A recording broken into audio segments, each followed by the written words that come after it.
Hello students, आज हम करने जा रहे हैं इंडियन पॉलिटी की जो सबसे इम्पोर्टेंट टॉपिक है उस पर क्लास करने जा रहे हैं। जो टॉपिक है हमारा prime minister of India, Bharat का प्रधानमंत्री। इसके बारे में हम विस्तृत तरीके से पढ़ेंगे, डिटेल में पढ़ेंगे और जो इम्पोर्टेंट है एग्ज़ाम के पर्पज़ से वो सारी चीज़ें कवर करेंगे। और बने रहिए एंडिंग तक आप, ताकि चीज़ें आपको अच्छे से समझ आएँ। और लास्ट में हम PYQ है वो सॉल्व करेंगे और जो जो क्वेश्चन बार बार रिपीट हो रहे हैं उसके बारे में भी डिस्कस करेंगे।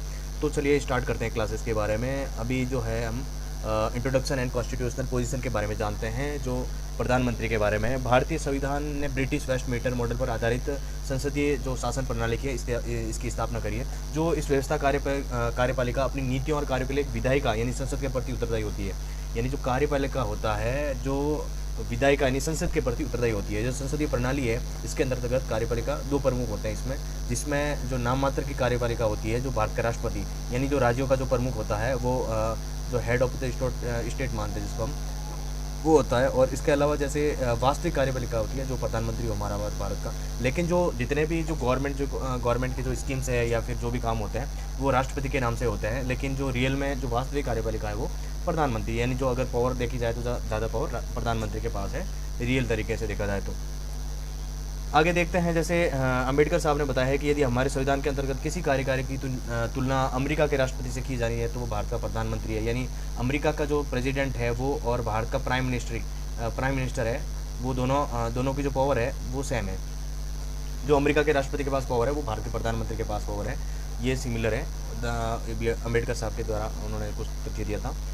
प्रधानमंत्री से संबंधित महत्वपूर्ण जो आर्टिकल है, अनुच्छेद है, उसके बारे में जानते हैं हम। जैसे संविधान के भाग 5 के अंतर्गत तीन प्रमुख अनुच्छेद प्रधानमंत्री और मंत्रिपरिषद को स्पष्ट करते हैं। जैसे पहला अनुच्छेद है जो 74 है, जो राष्ट्रपति को सहायता और सलाह देने के लिए मंत्रिपरिषद का गठन करता है, जिसमें राष्ट्रपति उनके कार्य जो संपादन में सहायता और सलाह देने के लिए इसकी एक मंत्रिपरिषद होगी जो प्रधानमंत्री को सलाह देगी। और प्रधानमंत्री, मंत्रिपरिषद और राष्ट्रपति के बीच में एक कड़ी के रूप में कार्य करते हैं। जो एक जो आर्टिकल है जो 42 यानी जो 44वें संविधान है उनके द्वारा कुछ अमेंडमेंट जो अधिनियम पारित किए गए थे, जिसमें ये अनिवार्य कर दिया गया था कि राष्ट्रपति जो मंत्रिपरिषद की सलाह के अनुसार ही कार्य करेगा। यानी जो राष्ट्रपति है वो मंत्रिपरिषद के अनुसार ही कार्य करेगा। यानी इसमें जो पूर्ण विस्तार के अधिकार को छोड़कर बाकी सारी चीज़ें शामिल की गई थी।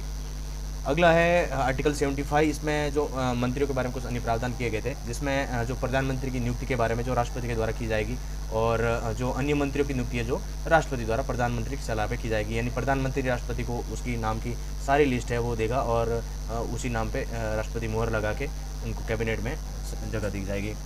मंत्री राष्ट्रपति के पश्चात पर्यद अपना पद धारण करते हैं। जो मंत्री है वो राष्ट्रपति के पश्चात पर्यद ही पद धारण करते हैं, जिसमें सामूहिक रूप से वो सब लोकसभा के प्रति उत्तरदायी होते हैं मंत्रिपरिषद। जिसमें अगर जैसे प्रधानमंत्री अगर इस्तीफा दे दें तो सारी जो मंत्रिपरिषद है वो अपने आप में ही पदमुक्त हो जाती है, यानी पूरी मंत्रिपरिषद है वो पूरी भंग हो जाती है। अगला है, देखते हैं जैसे आर्टिकल 78 में जैसे राष्ट्रपति को जानकारी देने आदि के संबंध में जो प्रधानमंत्री के जो कुछ कर्तव्य हैं वो इस प्रकार है कि जो प्रशासन संबंधी यानी कुछ मामलों में जैसे विधायी प्रस्ताव हो गए, इनके जो निर्णयों की है जो राष्ट्रपति को जानकारी देना अनिवार्य होता है। जिसमें जैसे कुछ विधायी प्रस्ताव जिसके संबंध में राष्ट्रपति द्वारा अगर मांगी गई जानकारी हो उसको प्रदान करना। यदि राष्ट्रपति चाहे तो किसी ऐसे विषय को जिस पर किसी मंत्री ने निर्णय लिया है लेकिन मंत्रिपरिषद ने विचार नहीं किया हो या फिर उसने कमेटी को नहीं बताया हो, संसद में नहीं बताया हो, तो उस मंत्रिपरिषद के समक्ष में विचार करने के लिए रखना होगा। यानी मंत्रिपरिषद को सभी के समक्ष में वो मामला जो है रखना पड़ेगा। उसके बाद में विचार विमर्श करने के बाद में उसके बारे में डिस्कस लिया जाएगा या फिर जो भी है।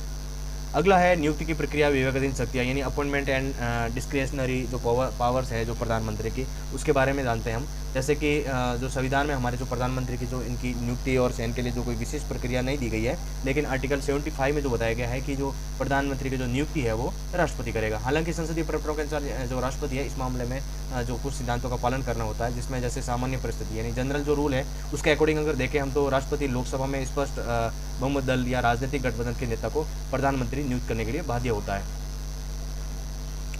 इसमें जैसे राष्ट्रपति के जो कुछ विवेकदान जो शक्तियाँ हैं, जैसे सिचुएशनल डिस्क्रिएशन जो उसके बारे में जानते हैं। जैसे लोकसभा में किसी भी राजनीतिक दल या गठबंधन को स्पष्ट बहुमत प्राप्त नहीं होता है, तब राष्ट्रपति अपने व्यक्तित्व विवेक का प्रयोग करके किसी एक को जिसके पास ज़्यादा बहुमत हो उसको बुलाया जाता है और उसको सरकार बनाने के लिए इन्विटेशन दिया जाता है। जैसे त्रिशंकु संसद हो जाता है, जिसमें हंग पार्लियामेंट भी बोलते हैं। और ऐसी स्थिति जिसमें जैसे राष्ट्रपति आमतौर पर लोकसभा में सबसे बड़े दल या गठबंधन के नेता को प्रधानमंत्री नियुक्त कर सकता है। इसमें 1 महीने के भीतर सदन में विश्वास मत प्राप्त करने के लिए कहता है। जैसे ये अभी हाल ही में देखा जाए तो जैसे कुछ स्टेट में जैसे ये मामला देखने को मिला है कि वहाँ पे किसी पार्टी के द्वारा बहुमत प्राप्त नहीं मिला, तो जैसे जिसके पास ज़्यादा सीटें हैं उनको इन्विटेशन दिया गया सरकार बनाने के लिए और 1 महीने का समय दिया जाता है। उदाहरण के तौर पे देखा जाए तो 1979 में यानी पहली बार राष्ट्रपति नीलम संजीव रेड्डी ने मोरारजी देसाई सरकार के पतन के बाद चौधरी शरण सिंह को नियुक्त करते समय उनका योगदान का प्रयोग किया गया था। उसके बारे में देखते हैं, यदि पद पर रहते हुए प्रधानमंत्री की अचानक मृत्यु हो जाए तो इसके जो उत्तराधिकार है वो राष्ट्रपति व्यक्तिगत विवेक का प्रयोग कर सकता है, जिसमें जैसे कि मान के चलो कि किसी पार्टी की, जैसे अभी बीजेपी है या फिर जैसे कांग्रेस है, कोई भी पार्टी हो जिसकी उस पार्टी से कोई भी उम्मीदवार अगर प्रधानमंत्री की पोस्ट पे है और उसके बाद में अगर उम्र के हिसाब से या फिर किसी वजह से उनकी मृत्यु हो जाती है तो जो 5 वर्ष है उससे पहले हो जाती है तो राष्ट्रपति उसी दल में से किसी को भी प्रधानमंत्री चुन सकता है उसमें से। अगला है इसके बारे में, जैसे योग्यता या कार्यकाल के बारे में समझते हैं हम, जैसे एलिजिबिलिटी ओथ एंड टेन्योर, ये क्या क्या है इसके बारे में अच्छे से समझते हैं हम। जैसे इनकी क्वालिफिकेशन है उसके बारे में देखते हैं। जैसे संविधान के अनुसार हमारे जो प्रधानमंत्री है उनके बनने के लिए कुछ योग्यताएं दी गई है जो इस प्रकार है कि जैसे भारत का नागरिक होना चाहिए, जो राष्ट्रपति में पढ़ा था हमने, और वाइस प्रेसिडेंट यानी उपराष्ट्रपति के मामले में पढ़ा था, प्रेसिडेंट और वीपी उनके बारे में भी पढ़ा था, और पीएम, इन तीनों में भी सेम है, जैसे कि वो भारत का नागरिक होना चाहिए और वह संसद के किसी भी सदन यानी लोकसभा या राज्यसभा का सदस्य होना चाहिए। अगर वो उस टाइम सदस्य नहीं है तो 6 मंथ के अंदर अंदर उसको मेंबरशिप या जैसे किसी भी तरीके से उनको सदस्य होना पड़ता है, जिसमें जैसे अगर लोकसभा में से नहीं है तो राज्यसभा से उसको नामित किया जाता है। यदि वो लोकसभा का सदस्य है तो न्यूनतम आयु 25 वर्ष होनी चाहिए, यदि राज्यसभा का सदस्य है तो उसकी न्यूनतम आयु 30 वर्ष होनी चाहिए। हालांकि राष्ट्रपति के मामले में और वाइस प्रेसिडेंट के मामले में 35 ईयर्स है, और जैसे राज्यसभा का सदस्य जो नॉर्मल है उसकी उम्र जो 30 वर्ष दी गई है। इसमें कुछ विशेष प्रावधान है, जैसे कि कोई भी व्यक्ति जो संसद के किसी भी सदन का सदस्य नहीं है उसे भी प्रधानमंत्री नियुक्त किया जा सकता है, जो अभी मैंने बताया। उनको 6 महीने के भीतर संसद के किसी भी सदन या लोकसभा या राज्यसभा में निर्वाचित होना पड़ता है, जिसमें अन्यथा उसका पद समाप्त हो जाता है। जैसे उदाहरण के तौर पर देखा जाए तो एच.डी. देवेगौड़ा, उसके टाइम में वो जो संसद के सदस्य नहीं थे तो उसको बाद में जैसे उनके जो पद था वो समाप्त हो गया था। तो उदाहरण के तौर पर अगर देखा जाए तो 1996 में देवेगौड़ा साहब का उसमें जो पद था वो मुक्त हो गया था। क्वेश्चन इसमें पूछ सकते हैं जो अगर जैसे, तो इसके बारे में ध्यान रखना ज़रूरी होता है। इसके शपथ के बारे में देखते हैं। जैसे पद ग्रहण करने से पूर्व यानी राष्ट्रपति को पद और गोपनीयता के शपथ दिलाता है। उसमें अगर हम देखा जाए तो इसके कुछ मुख्य तत्व हैं, जैसे भारत के संविधान के प्रति सच्ची श्रद्धा और निष्ठा रखना, भारत के प्रमुख संप्रभुता और अखंडता को अक्षुण्ण रखना, इसके अपने कर्तव्यों को ईमानदारी और शुद्ध अंतकरण से निर्वहन करना, ये सारी चीज़ें इसमें दी गई है। जैसे इन सारी चीज़ों को शपथ दिलाई जाती है तब ये चीज़ें प्रधानमंत्री के द्वारा शपथ उसके बारे में बोला जाता है और राष्ट्रपति दिलाता है इनको शपथ। इसका जो कार्यकाल है वो जैसे प्रधानमंत्री का कार्यकाल निश्चित नहीं होता है, हालांकि इसके राष्ट्रपति के प्रसाद पद पर बने रहते हैं, और इनका अर्थ ये नहीं है कि भाई किसी भी समय उनको बर्खास्त कर दिया जाता है, ऐसा नहीं होता है उसमें। और लेकिन जो प्रधानमंत्री है वो लोकसभा में बहुमत का समर्थन प्राप्त होते हैं तो राष्ट्रपति उसको पदमुक्त नहीं कर सकता है, लेकिन अगर बहुमत खोने की स्थिति में होते हैं तो उनको त्यागपत्र देना पड़ता है और नेता राष्ट्रपति उसे बर्खास्त कर देते हैं। जैसे हाल ही में बंगाल में देखा गया है कि जैसे उनको ममता बनर्जी ने सीएम पद से उन्होंने इस्तीफा नहीं दिया तो गवर्नर को उनको मतलब पद से मुक्त करना पड़ा था। उसमें ये एक अलग से ही उदाहरण देखा गया जो इतिहास में पहली बार ऐसा माना गया है। ये राजनीति में होता रहता है, लेकिन ये जो अगर संविधान के पद पर हो तो आप उस हिसाब से कानून का पालन करना ही पड़ता है। कहीं ना कहीं जो कानून है हमारे देश में जो सबसे ऊपर माना जाता है। प्रधानमंत्री की शक्तियां और कार्य के बारे में जानते हैं, इनकी पावर क्या है, इनके क्या क्या फंक्शन है, इनको क्या क्या चीज़ें इनके प्राप्त होती है, इसके बारे में जानते हैं। जैसे शासन व्यवस्था और प्रधानमंत्री की जो शक्तियां हैं वो अत्यंत व्यापक है। इनकी शक्तियां वर्गीकरण इस प्रकार दिया जाता है, जैसे कि मंत्रिपरिषद के संबंध में देखें तो इनका जैसे in relation to council of minister, इसके बारे में देखें तो मंत्रियों की जो सिफारिश है वो केवल उन्हीं व्यक्तियों को मंत्री नियुक्त करने की सिफारिश राष्ट्रपति से करता है प्रधानमंत्री। ये भी अपने आप में एक पावर है, उनकी नज़र में वो जो योग्य होगा उन्हीं को सिफारिश की जाएगी, उनका नाम लिख के राष्ट्रपति के पास भेजा जाएगा।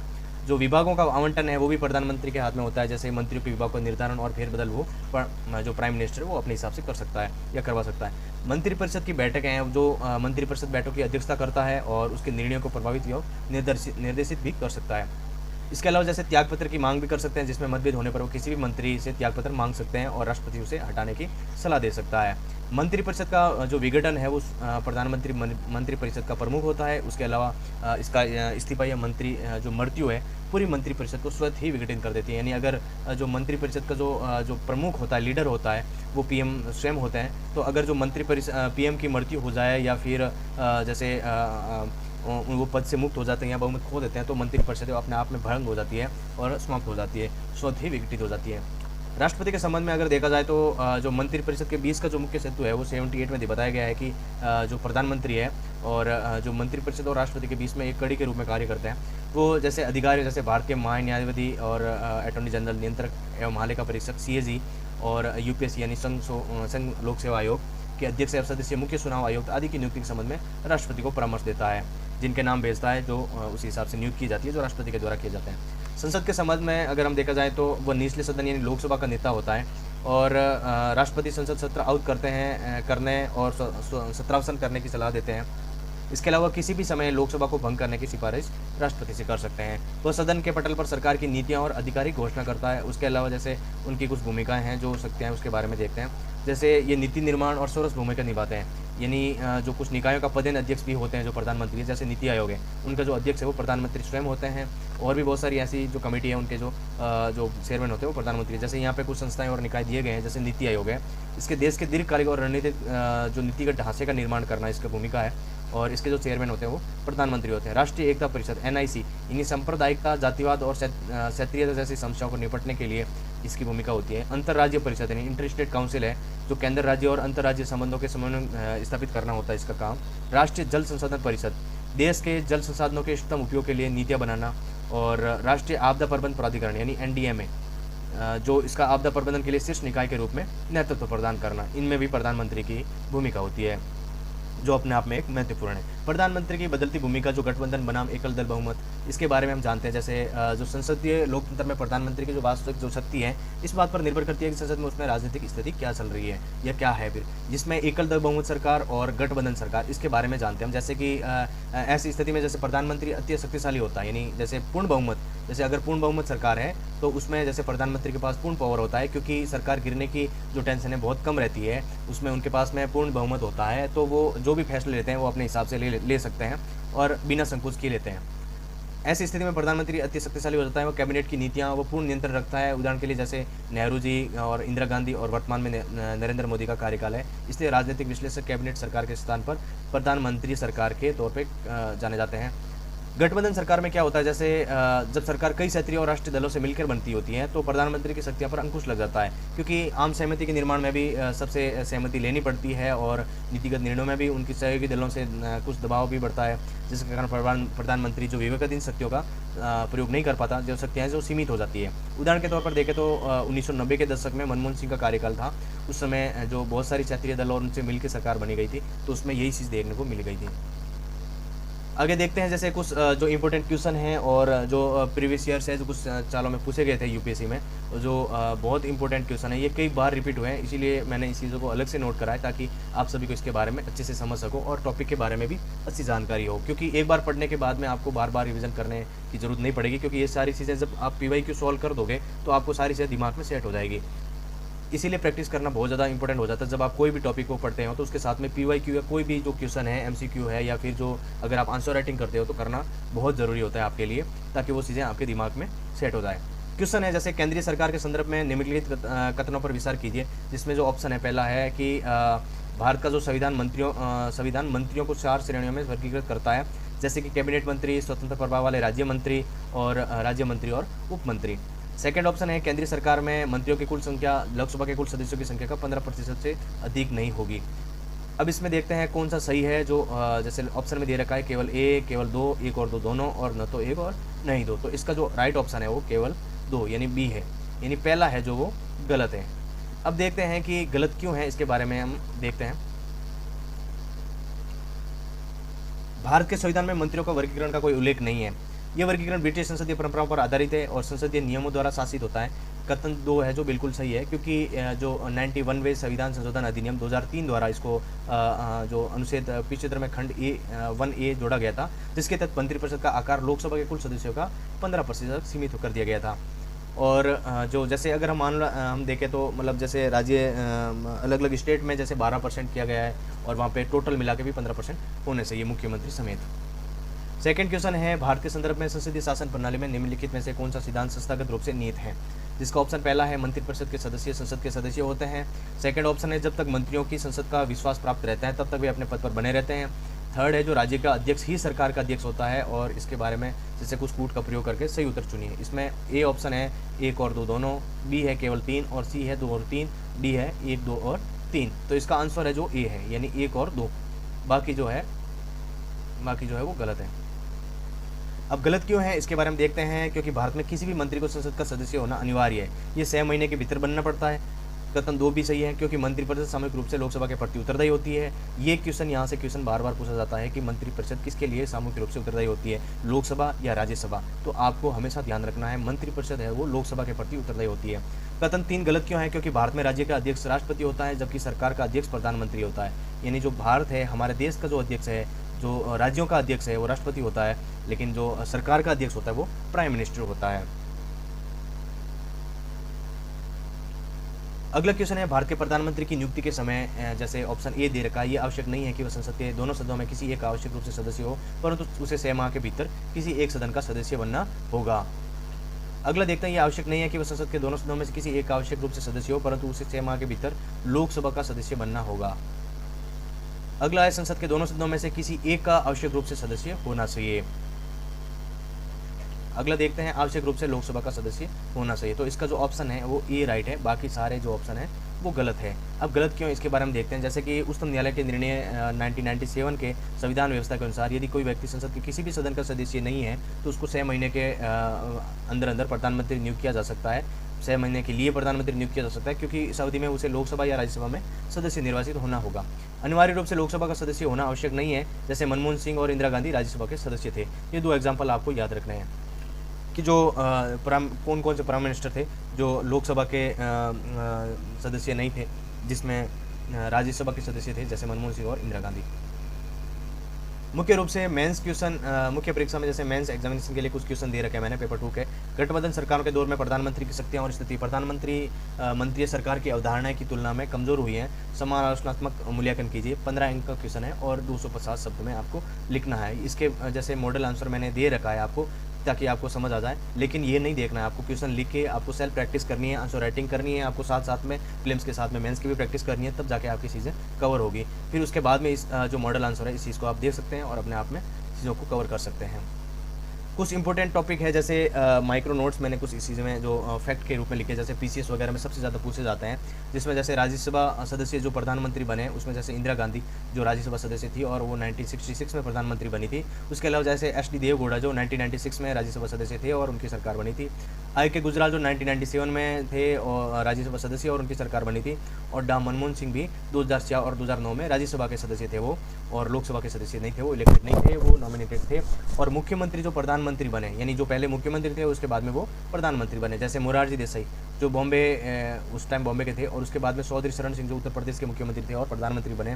वीपी सिंह थे उत्तर प्रदेश के थे और वो भी प्रधानमंत्री बने। पीवी नरसिम्हा राव वो आंध्र प्रदेश के थे और वो प्रधानमंत्री बने। और एच.डी. देवगौड़ा कर्नाटक के मुख्यमंत्री थे और वो प्रधानमंत्री बने। और नरेंद्र मोदी जो गुजरात के मुख्यमंत्री थे और प्राइम मिनिस्टर बने, जो अभी तक है। सामूहिक उत्तरदायित्व, यदि लोकसभा में प्रधानमंत्री के खिलाफ अविश्वास प्रस्ताव यानी नो कॉन्फिडेंस मोशन पारित हो जाता है तो राज्यसभा के सदस्यों को सहित पूरी मंत्रिपरिषद को इस्तीफा देना पड़ता है। यानी अगर प्रधानमंत्री के खिलाफ अगर जैसे अविश्वास प्रस्ताव पारित होता है तो राज्यसभा के सदस्यों सहित पूरी मंत्रिपरिषद को इस्तीफा देना पड़ता है। यानी अगर जैसे कोई भी मंत्री है वो लोकसभा का न होकर राज्यसभा का अगर वो सदस्य है तो उसको भी इस्तीफा देना पड़ेगा यदि सरकार भंग हो जाए तो। आज के लिए इतना ही। आई होप कि आपको क्लास अच्छे से समझ आई होगी। और इस चीज़ को आप, इसके लिए पीडीएफ है जो टेलीग्राम ग्रुप में मिल जाएगी आपको, वहाँ से आप ले लेना पीडीएफ और साथ में प्रिंट आउट निकलवा लेना। और जब मैं क्लास लूँ तो आपको पीडीएफ साथ में रखना है और उसमें चीज़ें नोट करते जाना। या फिर अगर आप पीडीएफ नहीं लेना चाहते हैं, प्रिंट नहीं निकलवाना चाहते हैं, तो साथ में नोट्स बनाते चलें। ये बहुत इंपॉर्टेंट नोट्स है। अगर आपने ये पढ़ लिया तो आपको यूपीएससी प्रीलिम्स या फिर स्टेट पीसीएस के लिए अगर कोई भी यानी प्राइम मिनिस्टर से रिलेटेड कोई भी क्वेश्चन आएगा तो आपका इससे बाहर नहीं जाएगा। इसके अलावा जैसे हमने पॉलिटी की सीरीज चला रही है, तो हम जैसे कि हमने प्रेसिडेंट कवर कर लिया है, वाइस प्रेसिडेंट कवर कर लिया और प्राइम मिनिस्टर पढ़ रहे हैं हम, और जितने भी आगे टॉपिक होंगे सारे हम कवर करते चलेंगे। एक भी टॉपिक पीछे नहीं रहे जो इम्पोर्टेंट है। और मिलते हैं अगली क्लास में। Thank you.